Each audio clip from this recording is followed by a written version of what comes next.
Okey, baik. Assalamualaikum warahmatullahi wabarakatuh dan selamat datang ke channel Cikgu Farhan. Okey, baik. Pada hari ini merupakan hari Khamis 27 Mei, iaitu kita akan mula pelajaran kita pada pukul 8.30 pagi hingga pukul 10.30 pagi. Jadi cikgu tak nak melengahkan masa lagi. Sekarang ini cuba kamu buka buku teks kamu, pastikan buku teks kamu berada di hadapan kamu dan kamu buka sekarang muka surat 83. Okey. Kita akan sambung pelajaran kita pada muka surat 83. Okey, minggu lepas kita dah belajar pada muka surat 82 berkaitan dengan konflik dan juga stres. Hari ini kita sambung semula pelajaran yang minggu lepas. Jadi hari ini kita belajar tentang kesan konflik, punca stres dan kesan stres. Okey, pertama sekali iaitu berkaitan dengan kesan konflik. Apa yang berlaku kalau berlaku konflik dalam diri kamu ataupun keluarga kamu ataupun kehidupan kamu. Pertama sekali ialah dendam. Okey, kalau kamu bergaduh sama adik-adik, beradik ataupun kawan kamu, maka benda ni, perkara yang mungkin berlaku adalah menjadi dendam kepada diri kamu lah. Kamu menyimpan perasaan yang tidak puas hati dalam diri kamu. Okey, seterusnya yang kedua, hubungan menjadi renggang lah. Bila berlaku konflik, maka hubungan kamu dengan kawan kamu ataupun adik-beradik kamu ataupun dengan ahli keluarga kamu, hubungan itu menjadi renggang. Kamu mungkin tak nak bercakap, dia ataupun kawan kamu itu mungkin tak nak bercakap dengan kamu, maka itu yang akan berlaku. Seterusnya yang ketiga lah, yang teruk lagi sikit, keganasan. Okay, bila berlaku konflik, tak nak cakap banyak, kamu mungkin dah geram sangat ataupun kawan kamu mungkin dah geram sangat, maka ditibai kamu. Okay? Kalau kamu gaduh dengan mak ayah kamu, mungkin pun berlaku situasi yang macam tu. Mak ayah kamu geram sangat, mungkin kamu terlampau biadab, maka ditibai yang kamu, dah belasah yang kamu kan, maka berlaku keganasan. Okey, seterusnya panas baran. Sikit-sikit dah marah sebab dia tertekan, kepala dia asyik fikir masalah. Silap sikit je terus akan rasa nak marah, dia akan jadi panas baran. Yang seterusnya lah bersendirian. Dia tak nak cakap dengan sesiapa, dia diam je kan. Bila berlaku konflik ataupun perkara masalah dalam diri ataupun keluarga, maka dia lebih suka untuk berdiam diri, dia tak nak cerita kat siapa-siapa. Ini semua boleh menyebabkan kesan daripada konflik. Seterusnya prasangka. Prasangka ni memikirkan benda-benda yang tak berlaku lah, sama dia betul ataupun tidak. Dia selalu rasa macam sebenarnya siapa yang buat, diri dia, kawan dia ke yang hianati, ataupun dia akan sentiasa fikir benda-benda yang sebenarnya tak berlaku. Itu adalah prasangka. Dan akhir sekali ialah keliru dalam membuat keputusan. Akhirnya dia tak tahu sama ada apa yang perlu dilakukan, tindakan-tindakan yang perlu dilakukan, diambil. Sebab itu bila kita berlaku masalah, stres, konflik dan sebagainya, kalau boleh kita rujuklah kepada orang yang kita percayai. Okay? Rujuk orang yang kita percayai, jangan rujuk orang yang tak percayai. Contohnya dia rujuk kepada kawan dia, dia ceritakan masalah kepada kawan dia, dan akhir sekali kawan dia ajak dia isap okok, dia isap okok. Kata, relax lah, benda ni boleh settle, cuba isap okok dulu, kata. Akhirnya bukan menghilangkan masalah, lagi menambahkan masalah. Benda ni berlaku di sekolah sebenarnya. Cikgu ada baca satu artikel itu, di mana seorang budak perempuan ni mengalami masalah keluarga lah. Lepas itu dia pergi, bila dia berlaku masalah keluarga tu, dia selalu ceritakan kepada kawan dia tentang masalah keluarga yang dia hadapi. Jadi kawan dia ni sebenarnya jahat. Kawan dia pun ajaklah ponting sekolah, pergi lepak dekat rumah boyfriend dia apa semua. Dan akhirnya mereka membuat perkara yang tidak elok lah, kerana dia tersalah memilih orang untuk dia rujuk ataupun untuk dia mengadu. Dia pergi salah orang, habis lah cerita dia. Lepas tu kena cari orang yang kamu percayai, yang bagus. Okey, seterusnya punca stres. Okey, punca stres cepat mengalah kan. Kenapa jadi stres? Sebab kita ni, hati kita cepat mengalah. Kita rasa macam sikit-sikit tak boleh aku, tak boleh buat benda ni susah aku, cepat mengalah. Benda ni akan menyebabkan kamu stres. Seterusnya cuba memenuhi kehendak orang lain. Okey, jadilah diri kamu, jangan jadi diri orang lain kan. Dia tengok kawan dia ni handsome sangat ataupun kemas sangat, dia pun nak jadi macam kawan dia. Tapi kawan dia tu sebenarnya ada pembantu rumah kat rumah, ada orang gaji mak dia, selalu gosokkan baju dia, basuh baju hari-hari, kasut dia basuh, keluarga dia pun dalam kalangan orang kaya. So dia tengok tu, memanglah kawan dia kemas lah pergi sekolah, pasal mak ayah dia ada orang gaji kan. Kita ni kat rumah, kita semua buat sendiri, nak kena basuh sendiri apa semua. Kadang-kadang bila kita nak jadi terlampau sempurna, maka ia boleh menyebabkan kita stres. Seterusnya kurang keyakinan diri. Okay, tak percaya pada diri sama ada aku ni boleh tak, aku ni handsome tak, aku ni cantik tak. Kita tak yakin dengan diri kita sendiri. Percayalah kepada cakap cikgu bahawa orang yang berjaya ni, dia bukan fikir dia sempurna sangat. Kadang-kadang ada orang yang kurang upaya pun dia boleh berjaya dalam perniagaan, dalam kehidupan dan sebagainya. Ada atlet kurang upaya. Kalau kamu tengok atlet kurang upaya, kaki tak ada, tangan tak ada, tapi mereka boleh menjadi atlet. Kenapa? Sebab mereka yakin dengan diri mereka walaupun tak ada tangan. Kau bayangkan, kalau kamu orang yang sempurna, takkan kamu tak boleh yakin diri. Okey, kemudian diri tidak dihargai langsung, punca kepada stres. Dia duduk dekat rumah, dia tak dihargai kan. Dia ni macam konon-konon macam adik-beradik tiri lah. Orang tak heran lah, hang pandai ke, hang tak pandai ke, keluarga tak ambil kisah, tak ambil tahu. Jadi benda kadang-kadang ada keluarga terlampau menjaga sangat kan, sampai kita jadi stres. Ada keluarga yang dia tak kisah pun menjadi stres juga. Dia tak kisah anak dia, hang nak jadi apa, lantak hang lah, hang bukannya anak sayangan aku.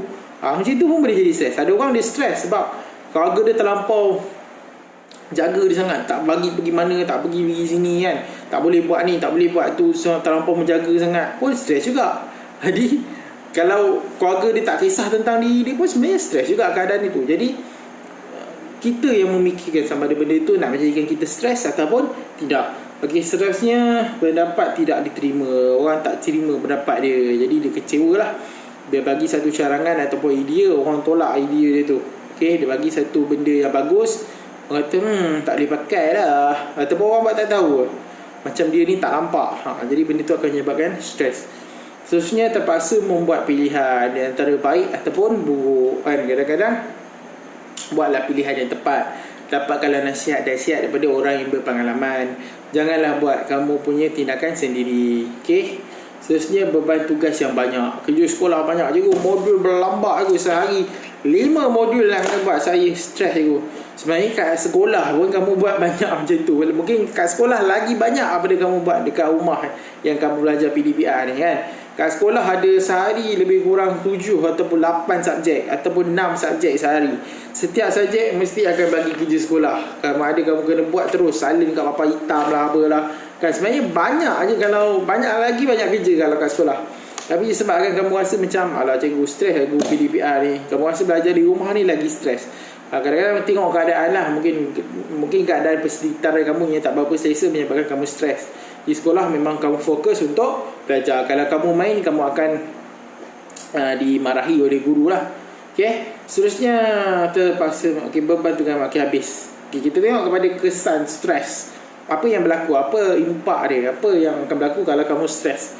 Prestasi pembelajaran menurun. Ini memang cikgu pernah alami. Bukan cikgu pernah alami, cikgu pernah tengok situasi ni dalam kalangan murid, di mana murid ni pada awalnya bagus dan akhirnya dia jadi tak bagus prestasi dia. Bila tanya apa disebabkan menjadi macam tu, apa yang cikgu dapati bahawa keluarga dia bercerai, mak ayah dia bercerai. Jadi dia stres, dia tak tahulah, dia tak boleh fokus dalam belajar, dia asyik fikirkan masalah keluarga dan sebagainya, maka prestasi dia merudum dan akhirnya boleh menyebabkan keburukan kepada diri dia lah kalau situasi berlaku macam ni. Okey, seterusnya bergaduh. Kesan stres boleh menyebabkan bergaduh dalam kelas. Asyik bergaduh, asyik bergaduh. Ada kat dalam kelas cikgu ni asyik suka dia bergaduh. Dia asyik bergaduh dengan orang lain, tak tahu pasal apa. Man, bila kawan-kawan dia bergaduh, cikgu dia lah punca ni apa semua. Selalu dia gaduh dengan orang cikgu. Itu cikgu kena siasat lah dulu. Cikgu kadang-kadang malas nak ambil tindakan ni kepada kamu, kadang kesian kan. Tapi kalau selalu boleh menyebabkan orang lain berasa tidak selesa, selalu orang komplain tentang diri seseorang, maka cikgu perlu ambil tindakan lah. Seterusnya, putus asa dan kecewa. Dia cepat putus asa, dia rasa macam diri dia tak boleh, dia rasa kecewa dengan diri dia kan. Kenapa benda ni berlaku kat aku, kenapa sedih dan sebagainya. Okay, jadi sebenarnya semua orang mengalami masalah. Tak ada orang yang tak mengalami masalah. Cumanya orang yang berjaya itu orang yang boleh hadap masalah itu. Itu yang dia jadi berjaya. Okay. Seterusnya, bersikap agresif dan pemarah. Cepat marah, cepat melenting, cepat marah-marah kan. Orang bergurau sikit je dia tak boleh, dia tu marah. Kau apa benda lah, dia tu marah, dia tak boleh. Dalam kelas memang pantang lah. Sebab akhirnya orang tak bergurau dengan dia, orang pulaukan dia kan. Okay, seterusnya, berasa malas dan tidak bertenaga. Dia rasa tak terdorong untuk berjaya, maka dia rasa tak payah buat ni semua, tak payah, aku malas. Cikgu ajar ni pun aku malas nak tengok kan. Dia jadi macam tu. Sebab dia mengalami tekanan perasaan dan sebagainya. Okey, tak patah laga, awak ajak dia bersukan, dia tak nak dan sebagainya. Okey, seterusnya murung. Murung ni teruk lah. Dah sampai satu tahap stres, dia diam. Dia tak bercakap. Mungkin dia geram sesuatu perkara kan, dia tak boleh luahkan dan sebagainya. Maka dia mengalami gangguan emosi, dia diam. Dia diam, dia tanya, dia diam. Dia tak banyak cakap. Orang yang diam ni bahaya sebenarnya. Dia bukan nak kata dia satu orang diam ni dia memikirkan sesuatu dan nanti sampai masa dia meletus, habis. Sama ada dia belasah orang ke, dia tumbuk orang ke, dia tikam orang ke, sampai tahap teruk dia pergi mencederakan orang lain lah. Okay, seterusnya kesihatan fizikal terganggu. Okay, bila kita dalam keadaan stres, hormon kita tak stabil. Hormon dalam badan kita ni bila tak bagus, tak stabil, maka ia boleh menyebabkan kesihatan fizikal terganggu. Selalu sakit, selalu demam, okay, rasa tak sihat, rasa tak cergas dan sebagainya. Okay, kita tengok kat bawah itu pengukuhan. Pada pendapat kamu, bagaimanakah cara terbaik untuk mengerusikan konflik dan stres? Apa yang kamu nak buat? Apa yang kamu perlu buat kalau kamu berlaku situasi konflik dan juga stres? Okay, tengok kat bawah gambar mereka tengah berbincang dalam dekat meja tu. Saya perlu mengawal perasaan marah saya supaya tidak bergaduh dengan rakan. Okay, macam cikgu kalau terlampau marah sangat lah, kebiasaannya cikgu akan tidur. Okay, kebiasaan tu je. Ubat cikgu akan tidur lah. Geram sangat dengan orang, rasa stres sangat dengan orang, rasa boleh tahap macam aku boleh tumbuk orang ni, pecah muka kan. Kalau terlalu geram sangat, cara cikgu buat ialah mungkin mandi, ambil bantal, tidur. Itu memang pattern cikgu lah. Cikgu suka buat gitu. Bila bangun tidur, terus tak rasa marah, hilang perasaan marah dan sebagainya. Ada orang dia ambil air semayang dan sebagainya. Terpulang kepada masing-masing lah. Tapi kalau cikgu, memang kalau cikgu marah, cikgu stres, cara paling terbaik ialah cikgu akan tidur. Okay, seterusnya, stres boleh menjejaskan kesihatan kulit dan mempercepatkan proses penuaan. Terlampau stres, muka berkerut. Asyik stres, muka macam ni lah. Muka berkerut, asyik macam ni. Muka dia berkerut, dahi dia berkerut kan. Stres ni. Akhirnya lama-lama muka dia jadi muka orang tua. Orang yang selalu senyum ni, dia akan ceria, akan awet muda. Kena senyum kan. Dia akan jadi muda senantiasa. Jadi janganlah muka tu masam. Stres, muka masam macam ni. Jadi dia cepat tua lah kalau muka masam macam tu. Okey, cikgu ingat sampai di sini saja pelajaran kita pada muka surat 83. Okey, seterusnya kamu buka modul kamu. Modul kamu muka surat 5 dan muka surat 6. Ini kamu buat sendirilah berkaitan dengan kepentingan mengambil pelbagai jenis makanan. Jawapan dia ada dah cikgu bagi. Kamu salin masukkan je, okey? Dan kamu bacalah isi penting dalam itu. Senang saja, cikgu tak nak bagi kerja susah. Yang penting ada bukti evidence yang kamu buat kerja yang cikgu berikan. Sebab semua ni nanti ada markah. Semua yang kerja-kerja cikgu bagi ni ada markah. Jadi murid yang buat, cikgu bagi markah. Murid yang tak buat langsung, cuma cikgu bagi markah tu, bagi markah yang biasa-biasa je lah. Murid yang buat, insyaAllah cikgu akan tolong dia bagi markah yang elok lah untuk dia punya prestasi penilaian berdasarkan bilik darjah atau PBD tu. Masing-masing ada. Okay, cikgu ingat sampai di sini saja pelajaran kita pada hari ini. Jangan lupa like dan subscribe channel ni kalau boleh. Dan nanti kita akan jumpa selepas cuti sekolah. Kalau sekolah lah. Kalau tak sekolah, kita akan sambung PDPR kita di rumah dengan menggunakan medium YouTube ni. Okay, Assalamualaikum dan jumpa lagi. Bye.